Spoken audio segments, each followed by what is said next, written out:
अगला सवाल, क्या आप सल्लल्लाहु अलैहि वसल्लम के दौर में बाज़ तरावी पढ़ी गई है? इसका जवाब, ये सिहाब में से एक किताब है, एक नाम है बड़ा मारूफ, अबू दाऊद शरीफ, नंबर 1। नंबर 2, सही इब्न खब्बान। ये इब्न खब्बान की तारीख़ वफ़ात है 354 हिजरी, और इमाम बैहक़ी रहमतुल्लाह तआला अलैह, ये 3 नाम है, ये जो रिवायत में बयान कर रहा हूँ इन तीनों कुतुब में मौजूद है।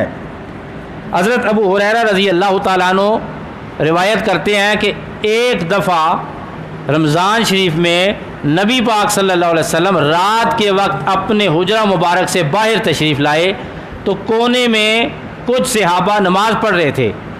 नबी पाक अलैहिस्सलातु वस्सलाम ने इरशाद फरमाया कि ये लोग क्या कर रहे हैं, ये कौन लोग हैं?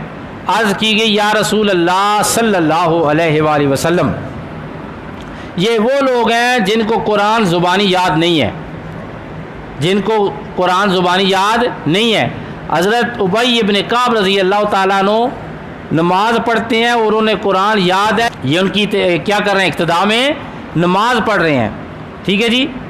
तो नबी पाक सल्लल्लाहु अलैहि वसल्लम के अरबी के अल्फाज आप ज़रा इरशाद फरमाए, आपने जो इरशाद फरमाए सुने, कितने खूबसूरत हैं। आप सल्लल्लाहु अलैहि वसल्लम जब सुना कि ये लोग रमज़ान में क़याम करते हैं तो आपने फरमाया, असाबू, बड़ा दुरुस्त काम किया इन्होंने।